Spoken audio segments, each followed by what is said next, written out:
नमस्कार, आप देख रहे हैं एबीपी न्यूज और मैं हूं जगविंदर पटियाल।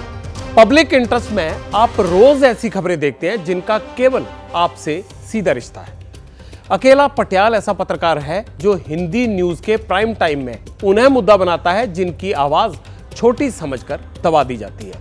हर छोटी आवाज के बड़े प्लेटफॉर्म में पूरे देश का स्वागत है। सबसे पहले मैं एनडीए के 40 सदस्यों के दिल में दस्तक दे रहे डर का परीक्षण करने वाला हूं। आज हरियाणा में 7 घंटे के भीतर सरकार बदल गई और साथी भी बदल गए।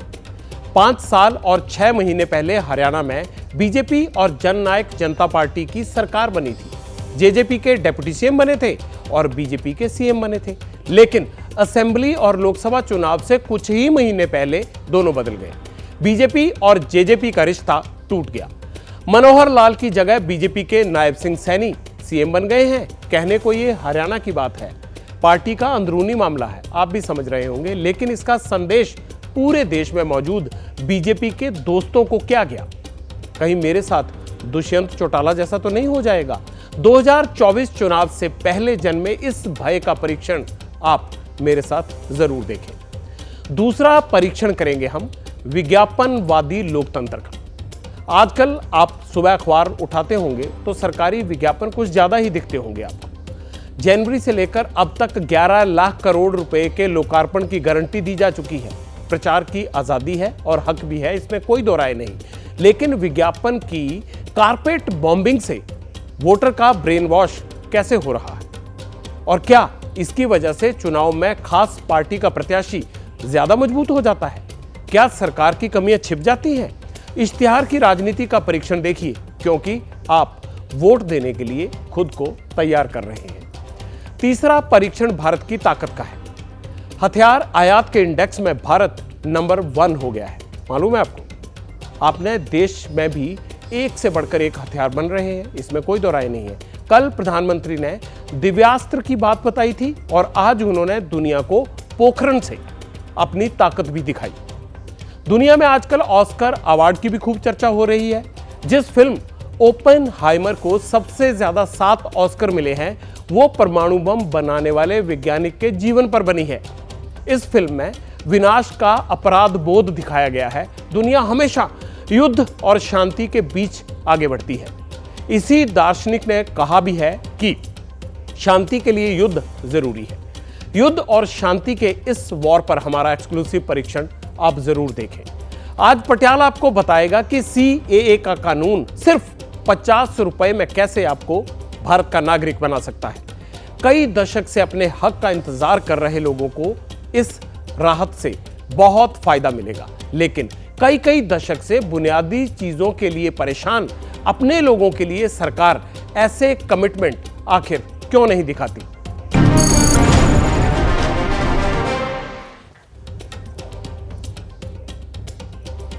पब्लिक इंटरेस्ट में आज पटियाल सबसे पहले देश के आगामी चुनाव के सबसे बड़े डर का परीक्षण करेगा। इस डर की जन्मस्थली है हरियाणा। हरियाणा में 4.5 साल सरकार चलने के बाद मुख्यमंत्री, उप मुख्यमंत्री और सहयोगी दल सब बदल गए, मतलब पूरी सरकार बदल गई, लेकिन हरियाणा पर हुकूमत बीजेपी की ही चलती रहेगी। आज हरियाणा में हुआ क्या, यह समझने के लिए पहले ये 3 तस्वीरें देखिए आप। बीजेपी ने अपने सहयोगी जेजेपी से गठबंधन तोड़ दिया, जिसके बाद उसके डिप्टी सीएम पद पर जेजेपी नेता दुष्यंत चौटाला की विदाई हो गई। दूसरी तस्वीर गठबंधन टूटने के फौरन बाद की है, जब मनोहर लाल खट्टर ने राजभवन जाकर मुख्यमंत्री पद से इस्तीफा दे दिया और खट्टर के जाने के बाद हरियाणा सरकार के नए सीएम नायब सिंह सैनी बन गए। दुष्यंत की पार्टी जेजेपी को साइडलाइन करने के बावजूद बीजेपी की सेहत पर इसलिए कोई फर्क नहीं पड़ा क्योंकि 90 सदस्यों वाली हरियाणा विधानसभा में निर्दलीय विधायक और सरकार के लिए जरूरी आंकड़ा दोनों ही बीजेपी के साथ है। लेकिन हरियाणा की राजनीति में फेरबदल की यह नौबत आखिर आई क्यों? इसे लेकर कुछ और सवाल भी खड़े हो रहे हैं, जिनका जवाब 2024 चुनाव में एनडीए गठबंधन के लिए बहुत जरूरी है। इसमें पहला सवाल क्या है? पहला सवाल यह है, बीजेपी ने दुष्यंत चौटाला की पार्टी जेजेपी से गठबंधन क्यों तोड़ा? क्या दोनों दलों के बीच गठबंधन और सीटों को लेकर कोई विवाद था, कोई तनाव था? लोकसभा और विधानसभा चुनाव से पहले मनोहर लाल खट्टर को सीएम पद से क्यों हटाया गया? क्या यह बीजेपी की रणनीति का हिस्सा है? बीजेपी ने खट्टर को हटाकर नायब सिंह सैनी को ही हरियाणा का मुख्यमंत्री क्यों बनाया? नए चेहरे को मुख्यमंत्री पद सौंपने के पीछे बीजेपी का प्लान क्या है? और सबसे बड़ा सवाल यह कि इस बात की क्या गारंटी है कि जो दुष्यंत के साथ हुआ वो एनडीए के दूसरे साथियों के साथ नहीं होगा? हरियाणा की राजनीतिक हलचल के बाद ऐसे ही तमाम सवाल घूम रहे हैं, सियासी गलियारों में घूम रहे हैं और हर पार्टी का हर नेता हरियाणा में हुए इस फेरबदल को अपने अपने चश्मे से अपने अपने हिसाब से देख रहा है। बड़ी बात क्या है?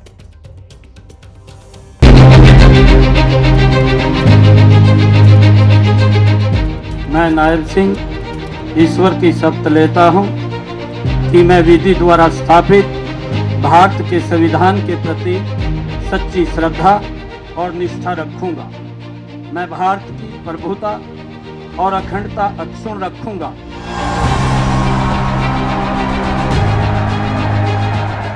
जुल्म के घाव इतने गहरे हैं कि चेहरा बदलने से काम नहीं चलेगा। अब तो पूरा का पूरा ढांचा बदलना पड़ेगा भाजपा का हरियाणा में, और मुझे लगता है जनता आपकी पूरा ढांचा ही बदल देगी, वजूद खत्म कर देगी भाजपा का।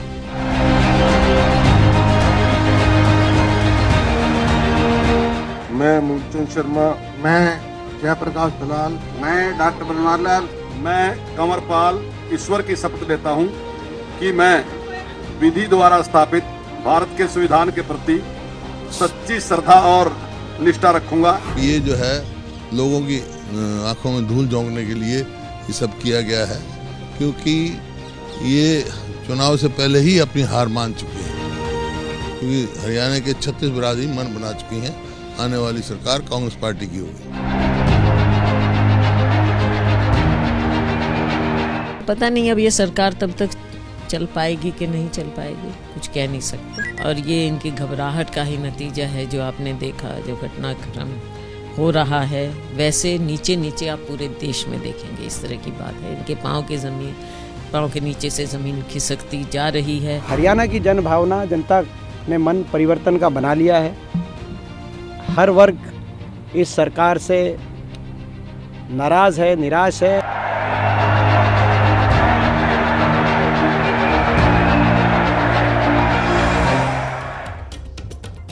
बड़ी बात पता क्या है? राजनीति में हर कदम के पीछे एक मकसद होता है। ठीक उसी तरह हरियाणा में गठबंधन तोड़ने के लेकर सीएम फेस बदलने तक बीजेपी के हर फैसला बहुत सोच समझ कर लिया है। इसे समझना इसलिए भी जरूरी है क्योंकि इसमें 2024 के लिए बीजेपी की रणनीति के साक्षात दर्शन हो रहे हैं। सबसे पहले यह समझना जरूरी है कि बीजेपी ने आखिरकार हरियाणा में सरकार का चेहरा बदला क्यों। यह तो बात जान लीजिए कि सब कुछ अचानक नहीं हुआ है। मनोहर लाल खट्टर को हटाने का फैसला हफ्ता पहले हो चुका था, क्योंकि हरियाणा में बीजेपी ने एक सर्वे करवाया था जिसमें सामने यह आया कि जाट वोटर खट्टर से नाराज हैं और अगर बीजेपी खट्टर की अगुवाई में चुनाव लड़ेगी तो हरियाणा में जाट वोटर का ध्रुवीकरण होगा। नाखुश जाट वोटर बैंक जितना भी है वो कांग्रेस के साथ जुड़ सकता है, जिसका सीधा नुकसान किसको होगा? बीजेपी को हो सकता था। हरियाणा पर हुए इसी सर्वे के बाद बीजेपी हाईकमान ने बैठक बुलाई और हरियाणा के सीएम बदलने को लेकर इस पर फैसला भी लिया।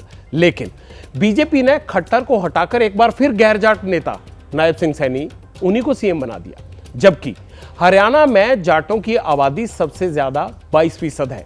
दलित कितने हैं? दलित समाज 20% है। यादव समाज कितना है? 10% है। ब्राह्मण और पंजाबी कितने हैं? 8% है। इसके बावजूद 2.5% हिस्सेदारी रखने वाले, 2.5% गौर कीजिएगा, 2.5% हिस्सेदारी रखने वाले सैनी समाज के नायब सिंह सैनी को सीएम की कुर्सी सौंप दी गई। बीजेपी ने एक बार फिर हरियाणा की राजनीति में जाट और गैर जाट के मुद्दे को आगे कर दिया है। और इसकी बड़ी वजह क्या है? जाट बहुल स्टेट में जाटों की नाखुशी के बीच अगर फिर से गैर जाट मुख्यमंत्री बनने की वजह साफ हो गई और बीजेपी को यह लगा कि एक घटक को हमें भिड़ाना पड़ेगा जाटों से। लेकिन बीजेपी और जेजेपी का गठबंधन क्यों टूटा, यह सवाल अब भी खड़ा है, क्योंकि कुछ दिनों में ही लोकसभा चुनाव होने वाले हैं और इसी साल अक्टूबर में हरियाणा में विधानसभा के चुनाव भी होंगे। छोटे मोटे मनमुटाव तो हर गठबंधन में रहते हैं, लेकिन यहां क्या गड़बड़ हुई भैया, इसके पीछे क्या चाल है, सवाल यही है। लेकिन हरियाणा में बीजेपी और जेजेपी के बीच कभी खुलकर कोई विवाद सामने नहीं आया। 4.5 साल सरकार चली, लेकिन कोई बड़ा झगड़ा नहीं देखने को मिला। तो 400 पार का लक्ष्य हासिल करने के लिए एक एक सीट पर जीत की गारंटी तय करने निकली बीजेपी ने लोकसभा चुनाव से ऐन पहले दुष्यंत को गठबंधन से आउट कर क्यों दिया? यह बड़ी बात है ना आप सबके जहन में और हमारे जहन में, वो भी आपको समझा रहे हैं, सुनते जाइए। हरियाणा में लोकसभा की 10 सीटें हैं। ज्यादातर सीटों पर बीजेपी और कांग्रेस के बीच में सीधी लड़ाई है। तो क्या सीधी लड़ाई की बजाय बीजेपी ने जेजेपी से गठबंधन तोड़कर हरियाणा में चौतरफा लड़ाई की जमीन तैयार कर दी है? इस लड़ाई में बीजेपी के सामने कौन होगा? कांग्रेस के अलावा इंडियन नेशनल लोकदल, ओम प्रकाश चौटाला वाली पार्टी, और जेजेपी भी होगी, अब वो भी विपक्ष में है। इससे जाट वोट बैंक का बिखराव होगा, बंट जाएगा, और उस स्थिति में फायदा किसको होगा? आप भी जान गए होंगे, बीजेपी को होगा। लेकिन एक बड़ा सवाल यह भी उठ रहा है कि क्या बीजेपी और दुष्यंत चौटाला के बीच यह पॉलिटिकल पार्टनरशिप टूटना पहले से फिक्स था? क्योंकि बहुत पहले इसकी भविष्यवाणी हुई थी। मैं आपको एक पुराना बयान सुनवाता हूं, जिसमें कई महीने पहले कांग्रेस के नेता दीपेंद्र हुड्डा ने बीजेपी और दुष्यंत चौटाला के गठबंधन को लेकर ऐसी ही एक बड़ी बात कही थी। बीजेपी के साथ जो जेजेपी का समझौता था, वो एक और समझौता हो गया, भ्रष्टाचार का जो समझौता तोड़ने का भी समझौता हो गया। ये मेरी बात को समझ के अपने दिल में रखना। समझौता तोड़ेंगे बीजेपी के इशारे पे, आपके बीच में आएंगे।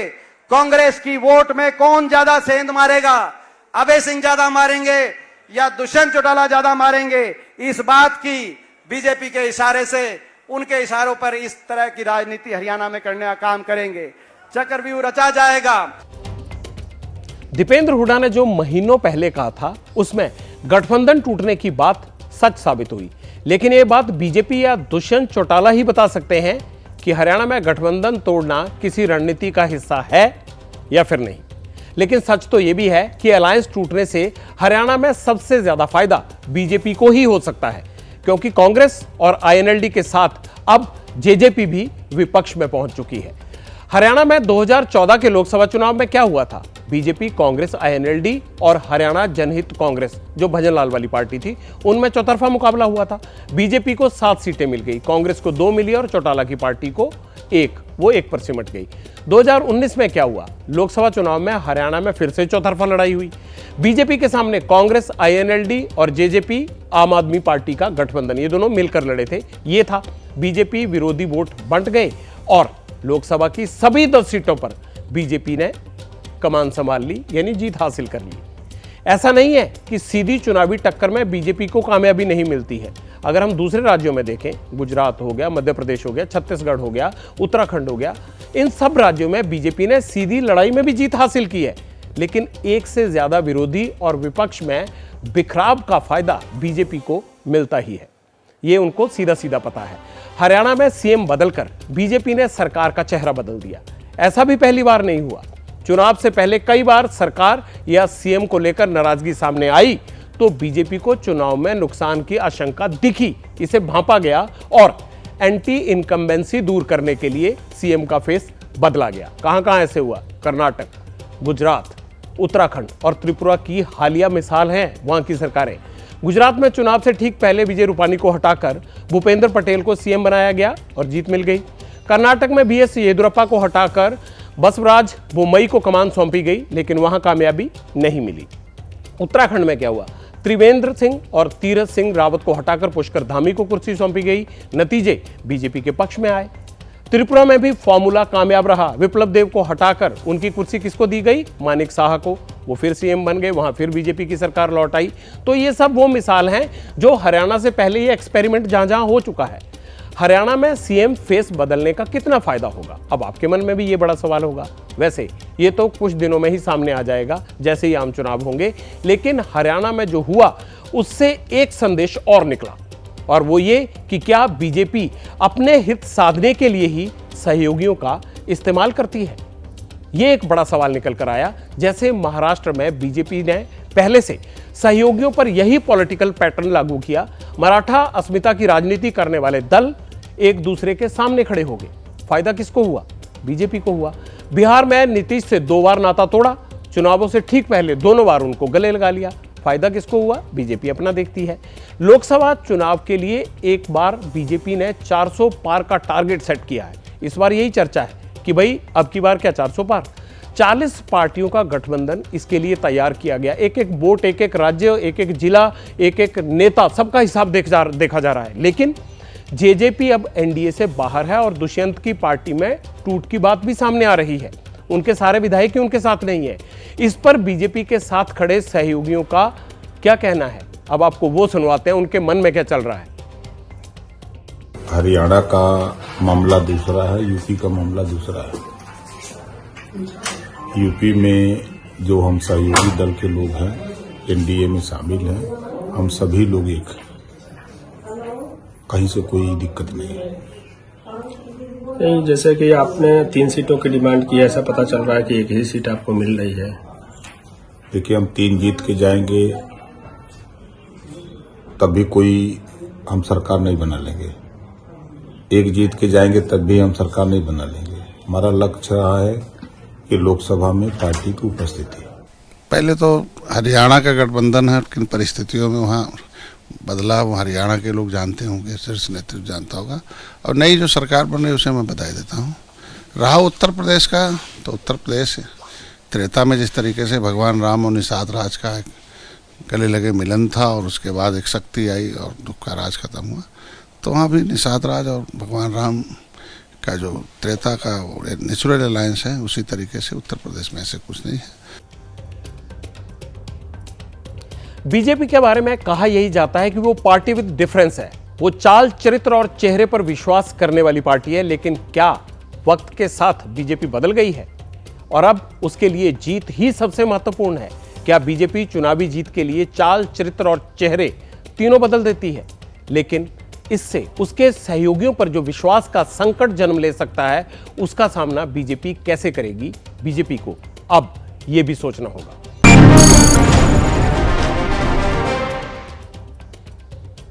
एक फिल्म है ओपनहाइमर, आप में से बहुत सारे लोगों ने देखी होगी। परमाणु बम का निर्माण करने वाले वैज्ञानिक के अपराध बोध की कहानी आजकल ये बड़ी चर्चा में है। चर्चा हो भी क्यों ना, दुनिया की सबसे बड़ी खोज, बहादुरी, विनाश और फिर अपराध बोध से जुड़ी कहानी को 7 ऑस्कर जो मिले हैं। दुनिया में इस बात की भी खूब चर्चा हो रही है कि भारत हथियारों का सबसे बड़ा खरीदार बन गया है। इसके पीछे भारत की अपनी सुरक्षा चिंताएं हैं। वहीं दूसरी ओर गाजा और यूक्रेन के युद्ध तीसरे महायुद्ध का माहौल बना रहे हैं पूरे विश्व में। युद्ध और शांति के बीच खड़ी दुनिया का एक आध्यात्मिक परीक्षण आप अब मेरे साथ देखिए। इसकी शुरुआत में आप 4 तस्वीरें देखिए, मैं वहीं से इसका आगाज कर रहा हूं। प्रधानमंत्री मोदी आज राजस्थान के पोखरण में थे। पीएम मोदी ने पोखरण में 3 सेनाओं के स्वदेशी हथियारों की ताकत का प्रदर्शन किया और दुनिया को भी दिखाया। करीब 50 मिनट चले भारत शक्ति युद्धाभ्यास पर 30 से ज्यादा देशों की नजर थी कि भारत कर क्या रहा है वहां पर। कल भारत ने मिशन दिव्यास्त्र के तहत अग्नि 5 मिसाइल का परीक्षण भी किया और वो सफल रहा। एक मिसाइल से कई हमले करने की क्षमता रखने वाली इस मिसाइल के लिए पीएम मोदी ने डीआरडीओ के वैज्ञानिकों को बधाई भी दी। तीसरी तस्वीर, भारत हथियार आयात में नंबर 1 बन गया है इंपोर्ट करने में। भारत ने सबसे ज्यादा परमाणु हथियार जो खरीदे हैं, चाहे वो अन्य हथियारों की बात हो या आसमान में मार करने वाले हथियारों की बात हो, वो रूस से खरीदे हैं। देश में हथियारों का जखीरा जबरदस्त तरीके से बढ़ा है। लेकिन आप ये सुनकर चौंक जाएंगे कि सबसे बड़ा हथियार बनाने वाले वैज्ञानिक को किस बात का अपराध बोध था और विनाश के उस अपराध बोध को सम्मान मिलने का मतलब क्या है।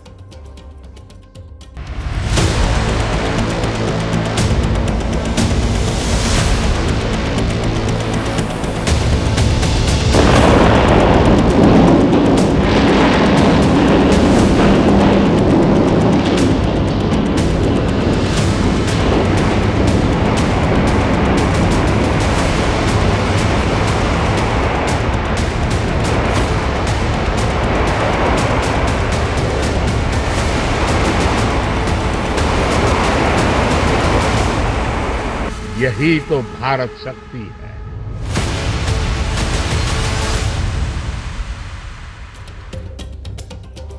फिल्म ओपनहाइमर में छिपे संदेश को पटियाल डिकोड करेगा, क्योंकि जंग के मैदान में खड़े देशों के लिए यह संदेश समझना बहुत जरूरी है।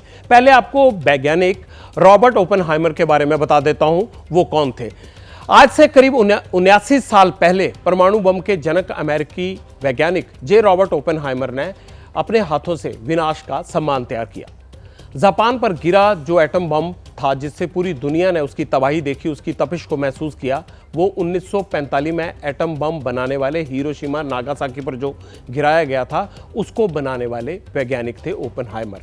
और ओपनहाइमर को इसका अपराध बोध हुआ। विनाश और अपराध बोध के परीक्षण से पहले आपको सुनाता हूं कि पीएम मोदी ने आज पोखरण में भारत की शक्ति को लेकर क्या क्या बातें कही। हमारी तोपों, टैंकों, लड़ाकू जहाजों, हेलीकॉप्टर, मिसाइल सिस्टम, ये जो गर्जना आप देख रहे हैं, यही तो भारत शक्ति है। हथियार और गोला बारूद, संचार उपकरण, साइबर और स्पेस तक हम मेड इन इंडिया की उड़ान अनुभव कर रहे हैं। यही तो भारत शक्ति है। 24 फरवरी 2022 को शुरू हुए रूस यूक्रेन युद्ध में अब तक लाखों लोग मारे जा चुके हैं। हजारों करोड़ का इंफ्रास्ट्रक्चर बर्बाद हो चुका है, तबाह हो चुका है। हजारों करोड़ के ही हथियार भी नष्ट हो चुके हैं। लेकिन क्या पुतिन को अपराध बोध होगा? शायद नहीं। साइंटिस्ट ओपनहाइमर ने अपराध बोध जो हुआ था उनको, वो इसीलिए आज चर्चा में है, क्योंकि जो अब विनाश कर रहे हैं इनको अपराध बोध क्यों नहीं होता। ओपनहाइमर के लिए बेस्ट डायरेक्टर का अवार्ड क्रिस्टोफर नोलन को दिया गया है। मैं ऑस्कर की बात कर रहा हूं। तो किलियन मर्फी को बेस्ट एक्टर का दिया गया है। रॉबर्ट डाउनी जूनियर को बेस्ट सपोर्टिंग एक्टर का दिया गया। साथ ही बेस्ट सिनेमेटोग्राफी का अवार्ड किसको दिया गया? ओरिजिनल स्कोर के अवार्ड से सम्मानित किया गया उनको। बेस्ट ओरिजिनल स्कोर के अवार्ड से, यानी ओपनहाइमर को नवाजा गया इसके लिए।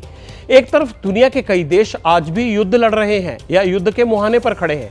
दूसरी तरफ साइंटिस्ट ओपनहाइमर थे जिन्होंने एटम बम तो बना दिया, लेकिन बाद में उन्हें इसका गिल्ट हुआ, अपराध बोध हुआ।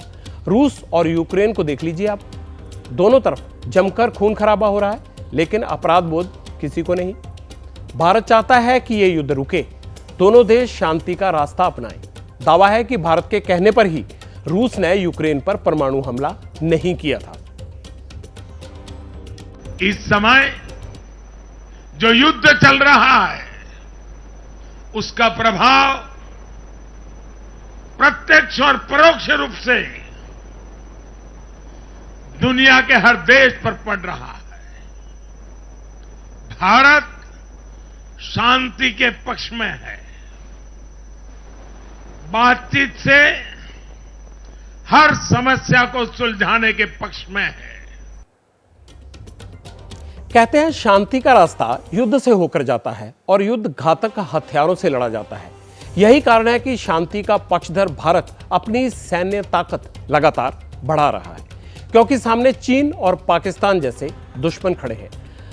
अब वो चाहे अग्नि 5 मिसाइल का परीक्षण हो या फिर पोखरण में युद्धाभ्यास। रूस यूक्रेन और इजराइल हमास की जंग ने यह साबित कर दिया है कि किसी भी देश की सुरक्षा के लिए हथियार कितने जरूरी हैं। भारत आज यूं ही हथियारों के आयात में नंबर 1 नहीं बना है, इसके पीछे भी यही वजह है। पिछले 5 सालों में अगर भारत ने पूरी दुनिया में सबसे ज्यादा हथियार खरीदे हैं तो SIPRI यानी स्वीडन की Stockholm International Peace Research Institute की रिपोर्ट में यह खुलासा हुआ है कि साल 2014 से 2018 और 2019 से साल 2023 के बीच में भारत का हथियार का आयात 4.7% बढ़ा है। दुनिया में बिकने वाले हथियारों में 9.8% हथियार भारत आयात करता है और वो नंबर 1 की पोजीशन पर आ गया है इंपोर्ट में। इस दौरान भारत ने रूस से सबसे ज्यादा 36% हथियार खरीदे हैं। ये जानकारी बड़ी महत्वपूर्ण है। वहीं अगर फ्रांस की बात करें तो भारत ने करीब 30% हथियार फ्रांस से भी खरीदे हैं, जिसमें राफेल जेट भी शामिल है।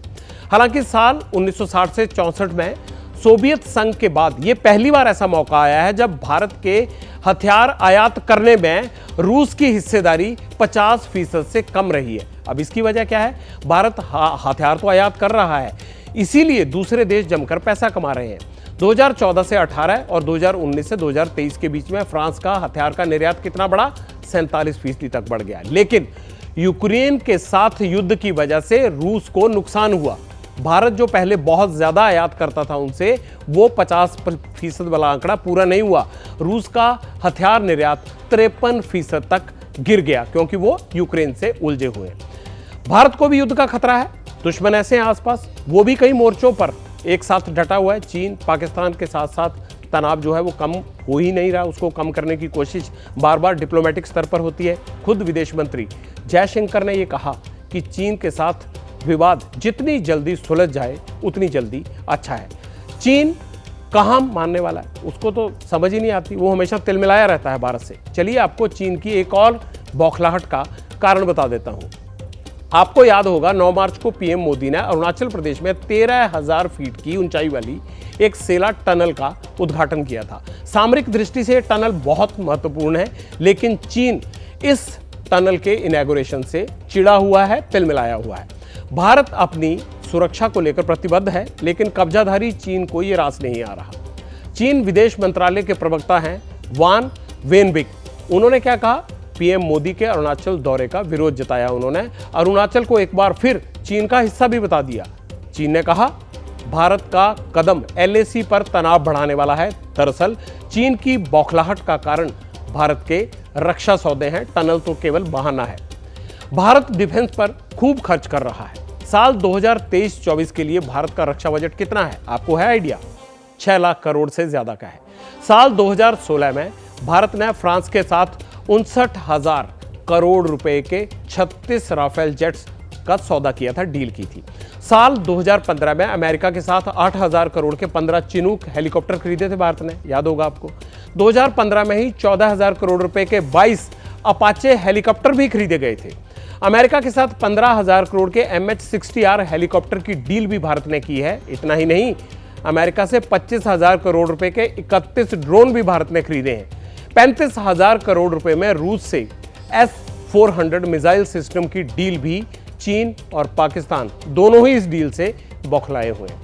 मल्टी फ्रंट पर खतरे को देखते हुए अब भारत के लिए सवाल सबसे बड़ा यह है कि डिफेंस पर कितना खर्च सुरक्षा के लिहाज से क्या भारत की ये मजबूरी है या उसके लिए जरूरी है? इसका जवाब जानने के लिए हमारी संवाददाता मदीहा ने भारतीय सेना के पूर्व कर्नल संजीव कुमार से बात की। आप भी सुनिए वो क्या कह रहे हैं। इंडिया का आज की तारीख में 2 मेन दुश्मन हैं, जो कि बेसिकली चाइना है और पाकिस्तान है। मल्टी फ्रंट अटैक करें इंडिया को, ताकि उसको आप ओवरवेल्म कर सके। इंडिया की जो प्राथमिकता है वो है सेल्फ रिलायंस, यानी हमको आत्मनिर्भर होना है। और ये इसलिए प्रूव हुआ है कि अगर आप यूक्रेन और रशिया की वॉर देखें, इसके अंदर भी जो इश्यूज फ्लोर फ्रंट के ऊपर आ रही हैं वो ये हो रही हैं कि जब तक आप self reliant and self sufficient नहीं हैं, आप हमेशा किसी के ऊपर डिपेंडेंट हैं। और अगर आप किसी और के ऊपर डिपेंडेंट हैं तो आप खुल के लड़ नहीं सकते। आप अपनी इंटीग्रिटी, सिक्योरिटी और अपने फंक्शनैलिटी के लिए आपको हमेशा किसी और के ऊपर निर्भर होना है। एटम बॉम्ब के जनक वैज्ञानिक रॉबर्ट ओपेनहाइमर को एटम बॉम्ब बनाने के बाद अपराध बोध हुआ था, लेकिन अब आगे का रास्ता क्या है? क्या इजराइल और रूस जैसे देशों को भी कभी अपराध बोध होगा, जो लड़े जा रहे हैं, लोगों को मारे जा रहे हैं? विनाश से बचने के लिए शांति का रास्ता कहां से निकलेगा? हथियारों के होड़ से दुनिया को क्या हासिल होगा? और क्या ओपेनहाइमर जैसी फिल्मों में भारत के लिए कोई संदेश छिपा है? ये सब जानने के लिए पटियाल ने वरिष्ठ फिल्म समीक्षक मीना अय्यर से बात की। आप सुनिए उनका क्या कहना है। बनी थी उसके ऊपर जिसने एटॉमिक बॉम्ब की खोज की, लेकिन मैसेजिंग इसका ये है कि वो खुद जिसने ये एटॉमिक बॉम्ब खोजा, उसने कहा कि मुझे अपने आप पर गर्व नहीं है, क्योंकि दुनिया में अमन की ज़्यादा ज़रूरत है। माहौल ऐसा ही है, Ukraine, Russia, Israel, Palestine, China जो हमेशा से ही ऐसे मैसेजेस देता है। तो ऐसे माहौल में ओपेनहाइमर जैसी फिल्म ये कह रही है साइंस के प्रयोग करना चाहिए, विज्ञान का प्रयोग होना चाहिए, लेकिन मैसेजिंग उसका अमन की तरफ स्लांट होना चाहिए। पीएम मोदी आज सुबह गुजरात में थे। इस दौरान पीएम साबरमती के महात्मा गांधी के आश्रम में भी पहुंचे। वहां पर उन्होंने कई बातें कही। आश्रम में पीएम ने एक पेड़ भी लगाया। ये भी वही वजह है जहां से शांति का रास्ता निकलता है, वही जगह है ये। पीएम ने महात्मा गांधी का जिक्र करते हुए कहा, साबरमती आश्रम हमेशा से ही एक अप्रतिम ऊर्जा का केंद्र रहा है। जब भी यहां आता हूं, बापू की प्रेरणा अपने भीतर स्पष्ट रूप से अनुभव करता हूं। साबरमती के संत ने कैसे चरखे की ताकत से देश के जन मन को आंदोलित कर दिया था, देश के जन मन को चेतनवंत बना दिया था, और जो आजादी के अनेक प्रवाह चल रहे थे, उस प्रवाह को गति देने का काम कर दिया था। सदियों की गुलामी के कारण जो देश हताशा का शिकार हो रहा था, उसमें बापू ने जन आंदोलन खड़ा करके एक नई आशा भरी थी, नया विश्वास भरा था। आज भी उनका विजन हमारे देश को उज्जवल भविष्य के लिए एक स्पष्ट दिशा दिखाता है। पटियाल के इस पूरे परीक्षण का मतलब साफ है, निचोड़ एक ही है। दुनिया में बन रहे वॉर फ्रंट से निपटने का रास्ता शांति ही है। इसीलिए मैं ये सारी कहानी आपको सुना रहा था, दिखा रहा था, और यही गांधी जी का भी रास्ता है। देश की सुरक्षा के लिए हथियार जरूरी हो गए हैं, लेकिन हथियारों का इस्तेमाल इस तरह से भी ना हो कि ओपनहाइमर की तरह बाद में अपराध बोध के साथ जीना पड़े। अगर आपके पास महंगी गाड़ी है तो उसे धुलवाने के लिए वॉशिंग सेंटर पर आपका आना जाना लगा रहता होगा, तो वहीं के एक सावधान करने वाली खबर है आपके लिए। ज्यादातर जान पहचान वालों के पास आप गाड़ी धुलवाने जाते होंगे, लेकिन कई बार ऐसा भी होता होगा कि आप किसी दूसरे शहर में हैं, गाड़ी भी गंदी है, आप सोचते हैं कि चलिए इसी शहर में इसको सर्विस स्टेशन से धुलवा लेते हैं, क्या फर्क पड़ता है। अगर आप ऐसा करते हैं तो सावधान हो जाइए, क्योंकि आपकी ये गलती आपको लाखों की चपत लगवा सकती है, क्योंकि हाईटेक चोरों ने आपकी गाड़ी चुराने का नया तरीका तलाश लिया है।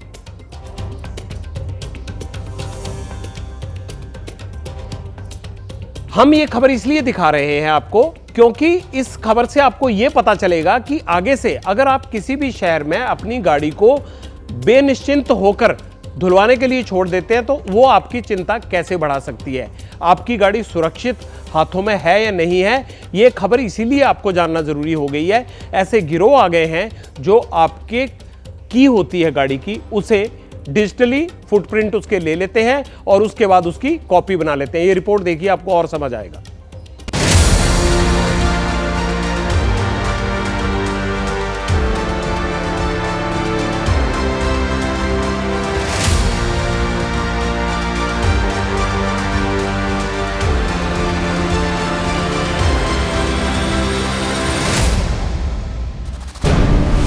आपकी गाड़ी की चाबी का चेहरा कौन कर रहा है चोरी? आपकी गाड़ी की चाबी का दिमाग कौन कर रहा है हैक? गाड़ी चोरी का हाईटेक तरीका क्या आपने देखा? कलपुर्जों के इस युग में मशीनें तो बहुत बन रही हैं, लेकिन टीवी स्क्रीन पर जो हाईटेक मशीन आप देख रहे हैं, ये मशीन आपको चंद मिनटों में लाखों की चपत लगा सकती है। सिलसिलेवार तरीके से पूरा मामला आपको समझाएंगे, लेकिन पहले उदयपुर के राहुल से मिलिए। राहुल किसी काम से अपनी गाड़ी लेकर उदयपुर के लेक सिटी मॉल गए थे। गाड़ी गंदी थी तो सोचा साफ करा ली जाए। मॉल में ही एक्सेस डिटेलिंग के नाम से बने वॉशिंग सेंटर को गाड़ी की चाबी सौंपी और बेपरवाह हो गए। कुछ देर बाद चमचमाती गाड़ी भी राहुल को वापस मिल गई, लेकिन उसके बाद जो हुआ वो आप खुद राहुल की जुबानी सुनिए। लेक सिटी मॉल गया था कुछ काम से, मेरा कुछ पर्सनल काम था, तो मैं गाड़ी नीचे बेसमेंट पार्किंग में लगाई थी। तो बेसमेंट पार्किंग में ही क्या है कि जस्ट पास में एक वॉशिंग सेंटर था, तो मेरी गाड़ी गंदी होने की वजह से मैंने कहा कि गाड़ी यहाँ वॉश करवा देते हैं। मैं गाड़ी पार्किंग में छोड़ के चला गया था वॉशिंग के लिए। आप ये गाड़ी वॉश करके मेरे को देना, मैं आधे घंटे में आ रहा हूँ, ऊपर से मेरा जो भी काम निकल के नीचे आता हूँ, तो मैं आपसे ले लूँगा। उस वक्त जब मैंने देखा तो गाड़ी में मेरा सारा सामान वगैरह सब A to Z वैसे का वैसे पड़ा हुआ था जैसा मैं छोड़ के गया। उसके दरमियान जब मैं वहाँ से निकल गया था, उसके बाद मतलब जनवरी महीने में ये गाड़ी चोरी हुई है, जो जाके मुझे अब मिली। राहुल वॉशिंग सेंटर के नाम पर गाड़ी का हाईटेक अड्डा चला रहे गिरोह का शिकार हुए थे। उदयपुर पुलिस ने इस गिरोह का भंडाफोड़ कर गिरोह के मास्टरमाइंड विक्रम सुथार और लतीफ को गिरफ्तार कर लिया है।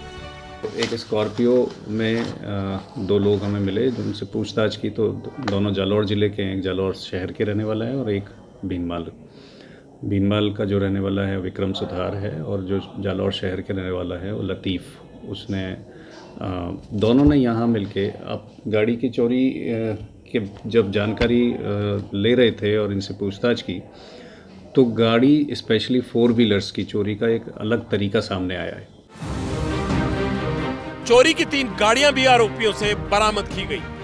पुलिस को आरोपियों के पास से करीब 31 लग्जरियस गाड़ियों का डेटा भी मिला है, जिसे आरोपी चोरी करने वाले थे। दावा है कि गाड़ी चोरी करने के लिए 5 लाख में हाईटेक मशीन खरीदी जा सकती है। अभी हम जानकारी ले रहे हैं कि वहाँ के कुछ स्मगलिंग की गैंग्स हों या स्मगलर्स हों या पुराने जो तस्कर हों, उनके साथ अगर इनकी किसी प्रकार की कोई रिलेशन सामने आती है तो संभावना है कि इस तरह की जो गाड़ियाँ चोरी कर रही हैं उसको ये तस्करी में काम मिले। लगभग 31 इसी तरह की लग्जरी गाड़ियों के डेटा हमें इनके इस टूल में मिले हैं। जिन गाड़ियों के इनके पास इनके टूल में डेटा मिला है वो तो कोई महाराष्ट्र की है, गुजरात की है, राजस्थान की तो है ही, लेकिन उसमें कुछ गुजरात महाराष्ट्र की भी, एक गाड़ी झारखंड का भी उसमें मिला है। दिख रहा है डिजिटल वर्ल्ड के जानकार लोग हैं और ठीक से पढ़े लिखे हैं। आरोपी हाईटेक हैं, पढ़े लिखे भी, लेकिन इनके तार कहां तक जुड़े हैं पुलिस इसकी जांच कर रही है। अब आप सोच रहे होंगे कि ये गिरोह काम कैसे करता था। दरअसल गाड़ी के हाईटेक चोरों ने उदयपुर के लेक सिटी मॉल में बेसमेंट के अंदर वॉशिंग सेंटर खोला था। इनके वॉशिंग सेंटर पर जो ग्राहक अपनी गाड़ी की धुलाई कराता, हाईटेक चोर उसकी गाड़ी की डुप्लीकेट चाबी मशीनों और सॉफ्टवेयर के मदद से तैयार कर लेते थे। सन 2022 और उसके पहले की जो गाड़ियाँ जो डिजिटली कंट्रोल्ड हो रही हैं, जो सॉफ्टवेयर बेस्ड हैं, चिप बेस्ड गाड़ियाँ हैं, इन लोगों ने बताया कि दिल्ली से इन्होंने एक ऑल इन वन की टूल बॉक्स खरीदा। ऐसी चाबियाँ खरीदी जो इलेक्ट्रॉनिक हैं और उसके साथ साथ उन्होंने मेटालिक स्ट्रिप्स भी खरीदी, और फिर ये जो आपको हमने डिस्प्ले में रखे हुए हैं, ये जो है ये ऑल इन वन की टूल बॉक्स है, सॉफ्टवेयर बेस्ड है। ये उस पर गाड़ी जो इनके यहाँ वॉशिंग करने आती है उसको ये उससे अटैच कर लेते हैं। इनके पास डिफरेंट उसके वायर्स हैं, उससे अटैच करने के बाद गाड़ी का जो की, स्पेशली की का जो सॉफ्टवेयर है वो इसमें कॉपी हो जाता है। टेक्नोलॉजी का इस्तेमाल बढ़ रहा है। गाड़ियां बनाने वाली कंपनियां गाड़ियों की सुरक्षा को लेकर बड़े बड़े दावे करती हैं, लेकिन उदयपुर के हाईटेक चोरों का कारनामा देखकर सवाल तो उठता है, आपकी गाड़ी कितनी सुरक्षित है। मसला आपकी महंगी कार का है, इसलिए आप हाईटेक चोरी का डेमो देखिए। ये ऑल इन वन किट है जो किसी भी इलेक्ट्रॉनिक जो गाड़ी है उस गाड़ी के अंदर जो डिवाइस को ब्रेक करने के लिए लगाते हैं, और इसमें एक ऑप्शन दे रखा है ये उसके सिस्टम में लगा करके उसकी सारी कॉपी कर देते हैं। इसके अंदर कॉपी करने के बाद में फिर जो ये नई की है उसमें ऐड की का ऑप्शन आता है। इस की को लेकर के ये सभी तरह की गाड़ियों की इसके अंदर टोयोटा की है, फॉर्च्यूनर्स, बड़ी बड़ी गाड़ियों के सबके जो भी इलेक्ट्रॉनिक जो की होती है जो बटन से चलती है वो की उसको लगाते हैं उसके अंदर, और उसके बाद में ऐड की करके एक ऑप्शन आता है, उसमें ये ऐड कर लेते हैं। तो ऐसे में जिसके जो ऑनर है, जो गाड़ी का ऑनर है, उसका भी की चलती है, और ये जो खुद जो बना रहा है, बदमाश बनाता है, वो भी की दोनों चलती रहती है। चलने के बाद में एक मशीन का जो इसका जो ये पार्ट है, ये इस तरह की सारी चाबियाँ हैं, ये चाबियाँ इसके साथ ऐड करने के बाद ये मशीन, यार ये क्या कटिंग मशीन है, ये मशीन है छोटी सी, ये भी इलेक्ट्रॉनिक डिवाइस है। इसमें क्या करते हैं कि जो ओरिजिनल उसकी की जो भी वॉशिंग सेंटर पे आता है उसकी जो की है वो यहाँ लगा करके उसके साथ पूरी की कॉपी करके पूरा उसकी कटिंग कर देते हैं। कटिंग करने के बाद में इसके साथ में इसको अटैच कर देते हैं। डिफरेंट जो गाड़ियाँ की है उसमें ये कर रखी है, जैसे ये देखो आप, ठीक है ना, इसके साथ अटैच कर लेते हैं। और इसमें दो होता है, एक तो आउटर होता है कि इनर सर्कल होता है। तो जो आउटर सर्कल है उसकी कटिंग तो यहाँ होती है, इनर की जो है वो इस मशीन से होती है, इस तरह की मशीन से। ये पूरी की कॉपी करने के बाद में डेटा का जो ये ऑल इन वन मशीन है उसको अंदर निकाल लेते हैं। निकालने के बाद में फिर इनके पास ये जीपीएस सिस्टम है, ये इनके बता रहे बॉम्बे से और दिल्ली से खरीदे हुए हैं। इस जीपीएस सिस्टम को उस गाड़ी के अंदर ऐसी जगह पे कई डैशबोर्ड वगैरह में उसको अटैच कर लेते हैं, उससे टैप से कवर कर लेते हैं। और उसके बाद में ये 15 दिन तक करीब जीपीएस अपनी बैटरी बैकअप देता है। तो वॉशिंग के बाद में कार जो है उनको वापस दे देते हैं। उसके बाद में जहाँ जहाँ ये गाड़ी गई है, जहाँ जहाँ ये गाड़ी जाती है उसको फॉलो करते हैं। फॉलो करने के बाद में जहाँ सेफ स्थान है वहाँ से उस गाड़ी को पिक कर लेते हैं। देखा आपने, आगे से अपनी महंगी गाड़ी की चाबी देते वक्त 100 बार सोचिएगा कि वो सुरक्षित है या नहीं। अब वक्त हो गया है आपके कमेंट्स का, तो देख लेते हैं फटाफट क्या लिखकर भेजा आपने। सैयद जैदी साहब क्या लिखते हैं, इलेक्टोरल बॉन्ड से ध्यान हटाने के लिए CAA तेजी से आया। ये कल की खबरों पर भेजा है, लेकिन चुनावी चंदे से ध्यान हटने वाला नहीं, क्योंकि सुप्रीम कोर्ट की नज़र उस पर है। चलिए, पब्लिक इंटरेस्ट में आज इतना ही। मेरी सहयोगी शरीन अब खबरों का सिलसिला आगे बढ़ाने के लिए पहुंच चुकी है स्टूडियो में। मुझे दीजिए इजाज़त, कल रात फिर आपसे मुलाकात होगी। नमस्कार।